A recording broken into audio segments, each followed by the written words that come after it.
Ganyan yung problema, hanggang dyan lang yung kain. Tapos, yan, ayaw niyang mapid. Ayan. Yan yung problema.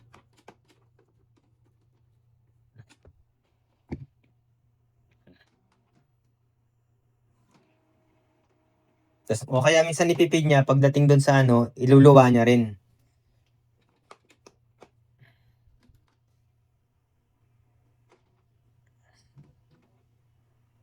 Isa pa uli.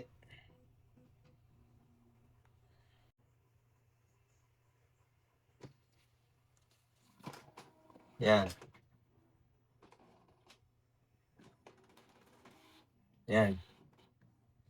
Wala,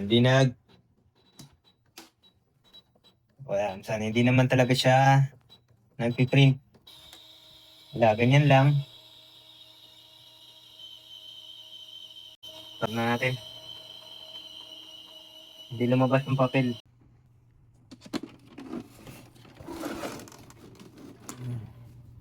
Mag-aatake ng papel. Din yung papel, no? Alisin natin tong pick up roller. Ito yung pick up roller. Problema lang dyan, medyo mahirap kasing alisin yan. I-check natin. Alisin natin. Tutuling ko lang yung video, no, kung talagang may problema na yung printer nyo at gusto nyo nang magpalit. Dito sa Epson flagship, parang wala na yung Epson L3210. Ngayon, ito na yung pumalit, L3310. Same lang yan ang specs, ang kaibahan lang yan ay mas mabilis na siya, no, ng konti. Yan, sa A4 mas mabilis na siya, pero halos parehas lang din sa iba, no, dito sa photo, parehas lang. Tapos may A4, may 4R borderless. Then, halos parehas ng specs, pati print resolution. Ngayon, kung gusto nyo pa talagang mag-upgrade ng mga higher model, kung yung dating L5290, ngayon ang pumalit na sa L5290, itong Epson EcoTank L5390. Parehas din ng specs, yan, meron siyang ADF, yan, kaya nga tayo bumibili ng ADF kasi ang advantage niyan, nakakapag-photocopy ng long, pero may mga disadvantage din yan. No, na-discuss ko na rin yan sa ibang video. Then, ito pa yung difference niya. Kung yung dati, ito yung ginagamit natin dito sa mga modelo na to, Epson L3210, L3110, L3216, at iba pang similar model. Ito yung ginagamit dati, plus resetter pag puno na yung waste pad. Then, sa bagong printer ngayon, ito na yung ginagamit, no? L3310, ito na, C9398 maintenance box na. Ngayon, pag napuno na yung maintenance box, parang tulad sa dating model na waste pad ink, tas may service required error, no, ito na yung ginagamit, yung C9398 maintenance box. Pag pinalitan mo yan, kung saan ang magre-reset, babalik na sa zero, no. Pagka wala kang masyadong alam sa tech, kapag re-reset, no, sa pagkukumpune, ito bagay na bagay to sa mga estudyante, pangbahay, no. Okay din sa business, pero syempre mag-a-adapt na tayo sa bagong technology ng Epson. Meron pa naman Epson L3210, pag binrowse mo, meron pa siya, ayan, no. Tsaga lang kayo dito sa Shopee. Ngayon, kung gusto nyo ng voucher, no, maka-discount kayo, i-check nyo lang yung tag product dyan sa baba, i-click nyo yan, i-tap nyo yan, then mariredirect kayo sa Shopee app, then magkakaroon ng mga 18, 20%, minsan 30% discount pa, no. Abangan nyo rin yung 1-1 to 12-12 sale ng Shopee. Yan. Tanggaling spring. Alisin natin.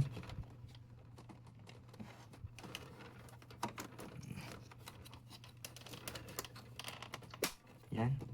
Naalis na. Then, check natin, no. Ano. Medyo manipis na. Kita naman, no. Manipis na. Ito, manipis na to. Ito, makapal, no. Hindi na pantay.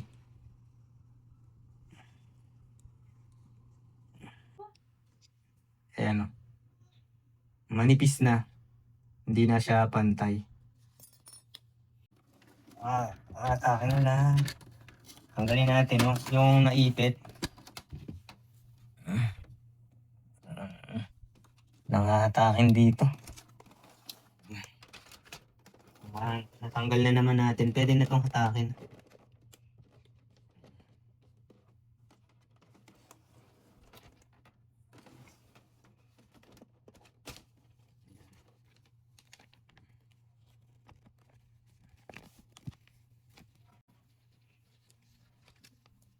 Tapos, kuha tayo pamalit. Ngayon, ipagkumpara natin, no? Ito, mas pantay, no? Ayan, mas pantay siya. Kumpara nyo dito sa luma. Pudpud na yung luma. Ayan, no? Pudpud na. Ito, makapal yung rubber. Makapal yung rubber. Yung isa pudpud. Dito yung pudpud niya, oh. Ayan, kita, oh. Pudpud. Ito yung okay. Yan, medyo mahirap lang ikabit.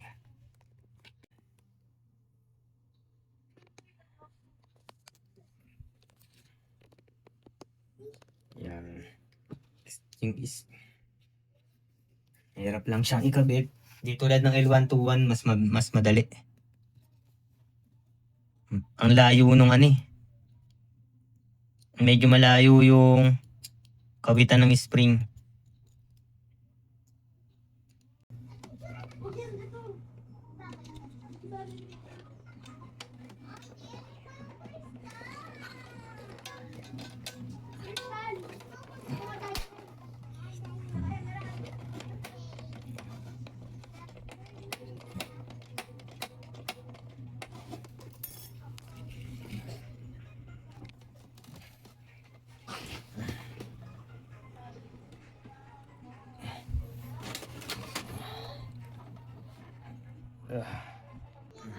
Yan, testing na.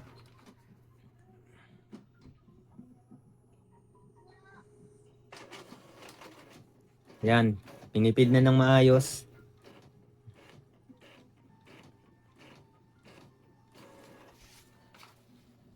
Okay.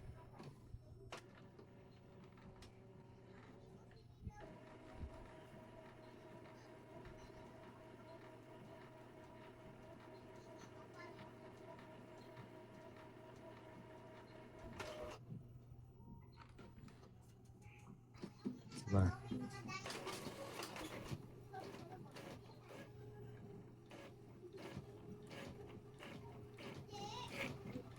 Okay na.